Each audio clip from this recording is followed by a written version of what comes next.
J'ai besoin de vendre un peu de laine, dit-il au commerçant. La boutique était pleine et le commerçant demanda au berger d'attendre jusqu'en début de soirée. Celui-ci alla donc s'asseoir sur le trottoir du magasin et tira un livre de sa besace. « Je ne savais pas que les bergers pouvaient lire des livres, » dit une voix de femme à côté de lui. C'était une jeune fille qui avait le type même de la région d'Andalousie, avec ses longs cheveux noirs et des yeux qui rappelaient vaguement les anciens conquérants morts. « C'est que les brebis enseignent plus de choses que les livres, » répondit le jeune berger. Ils restèrent à bavarder plus de 2 heures durant. Elle dit qu'elle était la fille du commerçant et parla de la vie au village, où chaque jour était semblable au précédent. Le berger raconta la campagne d'Andalousie, les dernières nouveautés qu'il avait vues dans les villes par où il était passé. Il était heureux de ne pas être obligé de toujours converser avec ses brebis. « Comment avez-vous appris à lire ?» vint à demander la demoiselle. « Comme tout le monde, » répondit-il, « à l'école. »« Mais alors, si vous savez lire, pourquoi n'êtes-vous donc qu'un berger ?»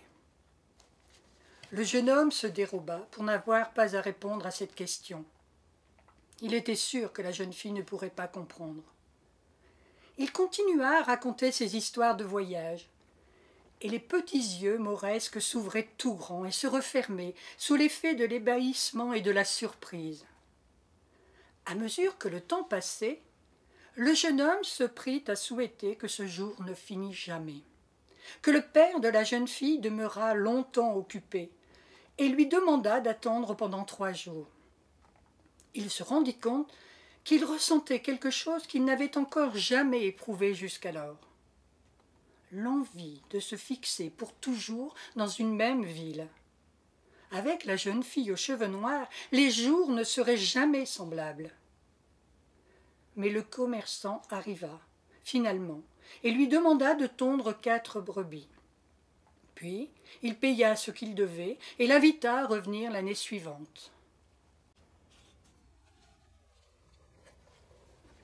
C'est un extrait de L'Alchimiste de Paulo Coelho. Je lui avais dit de ne pas amener ce cheval, par respect pour sa défunte mère, parce que ça n'a pas bonne façon de le voir caracoler ainsi sur ce sacré cheval de cirque, alors qu'elle voulait que nous soyons tous avec elle dans la charrette, tous ceux de sa chair et de son sang. Mais nous n'avions pas plutôt dépassé le chemin de Tulle que Darle s'est mise à rire. Assis sur la banquette avec Cache, avec sa mère couchée sous ses pieds dans son cercueil, il a eu l'effronterie de rire. Je lui ai dit je ne sais combien de fois que c'est en faisant des choses comme ça qu'il fait jaser les gens.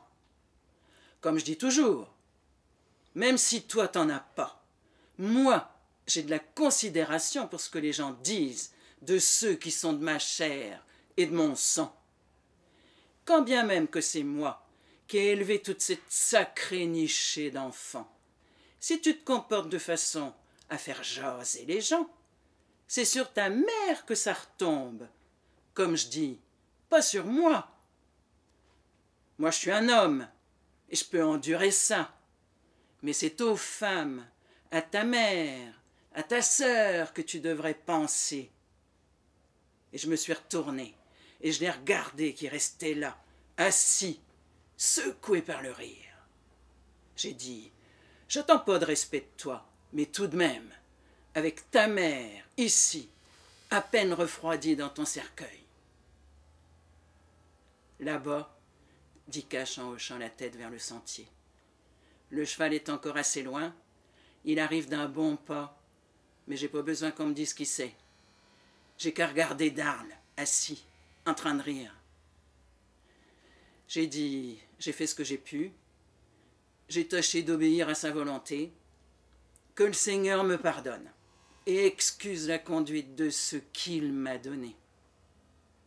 Et Darle, assis sur la banquette, juste au-dessus de l'endroit où elle était couchée, en train de rire. C'était un extrait de Tandis que j'agonise de Faulkner.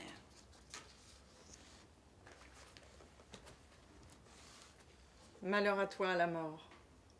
Face à l'amour, tu ne vaincras jamais. Le souvenir monte la garde. Malheur à toi, la mort. Face à tous, tu es bien seul dans tes pensées blafardes. Malheur à toi, la mort. N'attends rien de tes victoires, elles ne te rendent que plus amère au goût des hommes. Malheur à toi, la mort. Tu ne prendras jamais ce qui ne t'appartient pas. Malheur à toi, la mort. Tu crois ravir nos cœurs, tu n'auras que nos cris, puisque c'est le seul prix que tu accordes à la vie. Malheur à toi, la mort. Que fais-tu de ces trésors amassés? Envieuse, jamais heureuse. Tout cela est vain quand l'amour est lointain. Va te reposer, la mort, et laisse-nous vivre en paix. Ce poème est tiré du recueil À la lueur des ombres de Sophie Crézé. L'imagination n'a aucune part dans ces tableaux, car la réalité inonde chaque recoin de la toile. Le peintre observe seulement, d'aussi près que possible, la surface des choses, aussi bien les visages que les meubles, les tapis et les murs. C'est de cette vision impartiale et fidèle des objets les plus simples, un pavement, le cadre d'une fenêtre, l'humble vêtement d'une servante, que se découvre la réalité d'un monde insoupçonné, incroyablement riche en beauté insolite. La lumière qui pénètre suivant toutes les règles de l'art, par une fenêtre, visible ou non, vient généralement de la gauche, et ses rayons illuminent toute la pièce. Ils glissent sur les murs nus, sur le carrelage reluisant de propreté. Ils s'aventurent sans jamais s'égarer dans les méandres des plis d'une tenture ou d'un tapis relevé. Ils sèment de mouchetures lumineuses le bouffant d'une manche, le bras d'un lampadaire, la trame d'un brocart. Ils crépitent sur un bijou ou sur une miche de pain. Ils caressent le flanc pensu d'un navire et, pour finir, viennent s'éteindre dans l'ombre tranquille d'une infractuosité. Un petit pan de mur jaune, d'une beauté qui se suffirait à elle-même. Proust définit ainsi la peinture de Vermeer. La beauté se dégage des objets les plus communs. Il s'agit d'un texte extrait d'un article d'Alberto Martini sur Vermeer. Je crois à toutes sortes d'offrandes qui font ressembler notre existence à un interminable jeu de pistes. Je crois à la putréfaction, à la germination, à la métamorphose. J'ai toujours eu beaucoup de force dans les mains. J'ai toujours pris les choses à pleines mains. La terre devait se transformer en or. La chair devait guérir. Je croyais à la chance.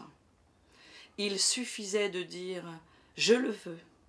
Rien ne me ferait desserrer les doigts. Je sentais que ma salive avait des pouvoirs.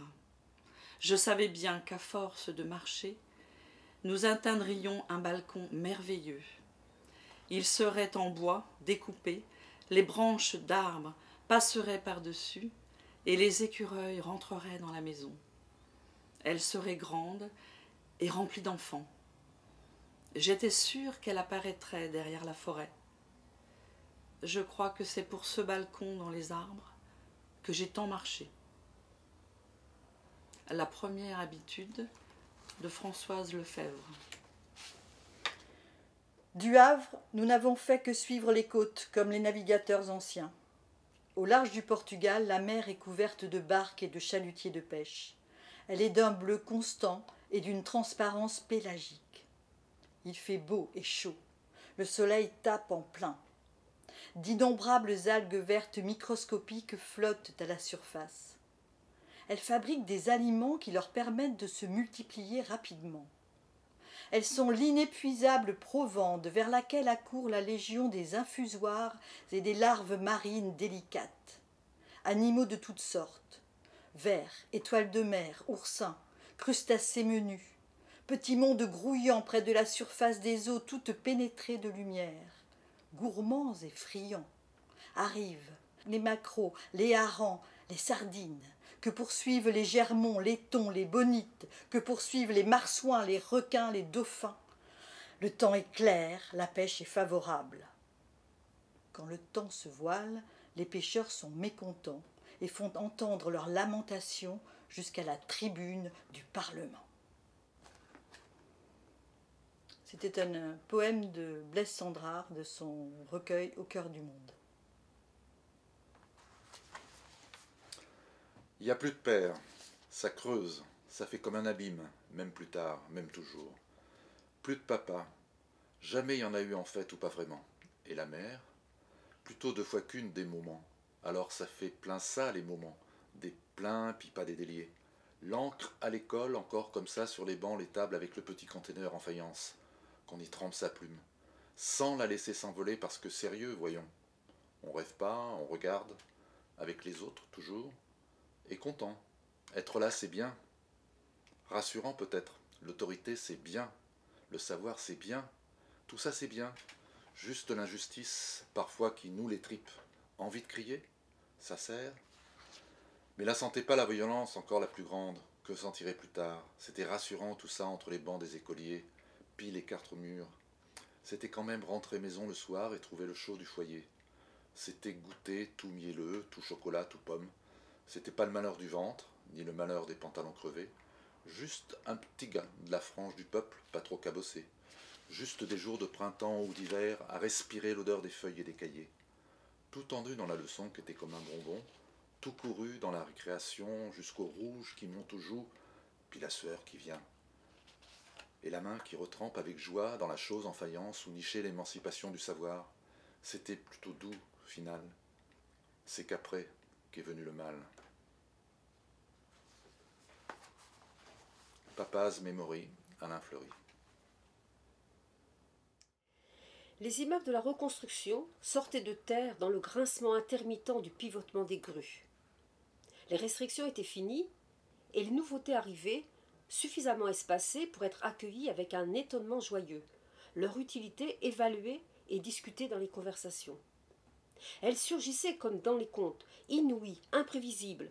Il y en avait pour tout le monde, le stylo bic, le shampoing berlingot, le bulgum et le gerflex, le tampax et les crèmes pour duvet superflu, le plastique Gillard, le tergal, les tubes au néon, le chocolat au lait, noisette, le vélo Solex et le dentifrice à la chlorophylle. On n'en revenait pas du temps gagné avec les potages express en sachet, la cocotte minute et la mayonnaise en tube. On préférait les conserves aux produits frais, trouvant plus chic de servir les poires au sirop que les fraîches, et des petits pois en boîte que ceux du jardin. La digestibilité des aliments, les vitamines et la ligne commençaient à importer.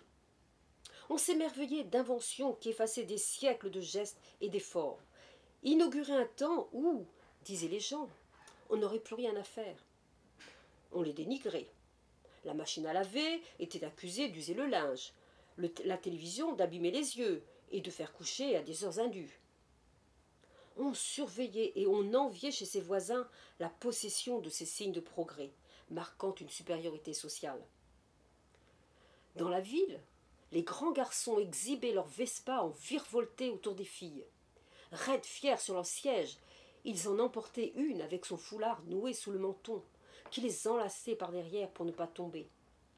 On aurait voulu grandir de 3 ans d'un coup quand on les voyait s'éloigner dans une pétarade au bout de la rue.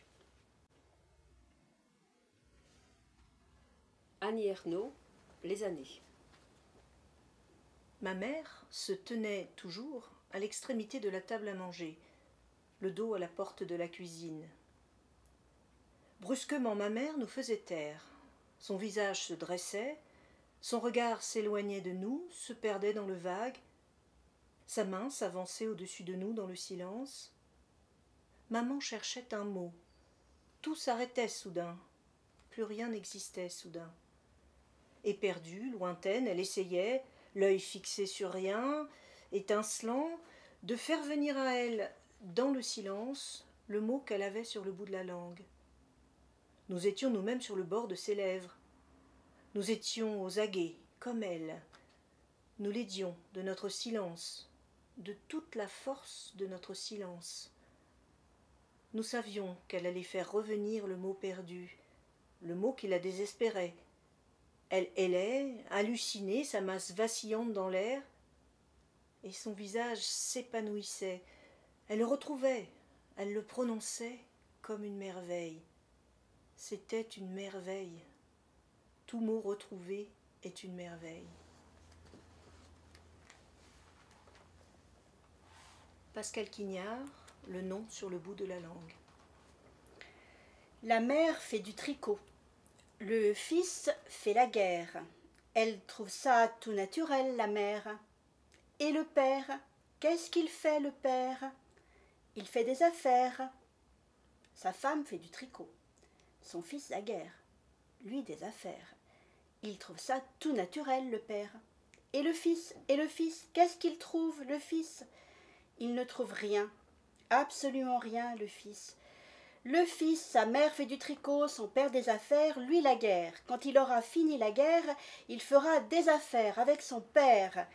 La guerre continue, la mère continue, elle tricote. Le père continue, il fait des affaires. Le fils est tué, il ne continue plus. Le père et la mère vont au cimetière. Ils trouvent ça naturel, le père et la mère. La vie continue. La vie avec le tricot, la guerre, les affaires, la guerre, le tricot, la guerre, les affaires et les affaires. La vie avec le cimetière. Familial de Jacques Prévert.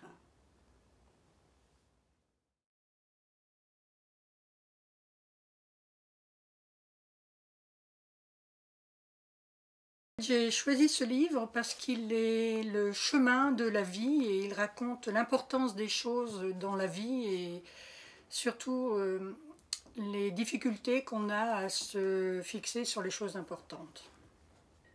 J'ai choisi Tandis que j'agonise de Faulkner parce que je sais qu'il l'a écrit d'une traite. Il était en train de préparer Sanctuaire et c'est sorti comme un jet de son estomac. Voilà. Et c'est comme un coup de poing. C'est un livre sur la vie, sur la mort. Et moi, je le prends exactement comme un coup de poing. Voilà.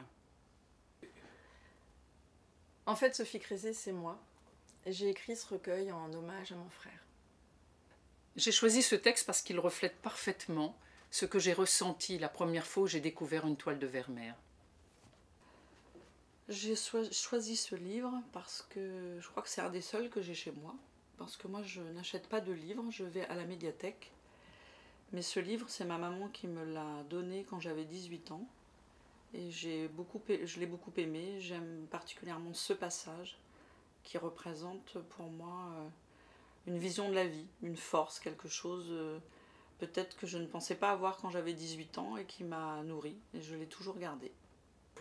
Sandra, c'est un personnage pour lequel j'ai beaucoup d'attirance. C'est un auteur que j'apprécie particulièrement parce qu'on trouve dans son œuvre, à mon avis, le sens du tragique et la force vitale qui m'émeut. Voilà, une force vitale malgré les choses dramatiques qu'il a vécues. Et en particulier, ce poème est écrit sur le bateau qui l'amène vers les Amériques, après la guerre de 14 où il a perdu un bras.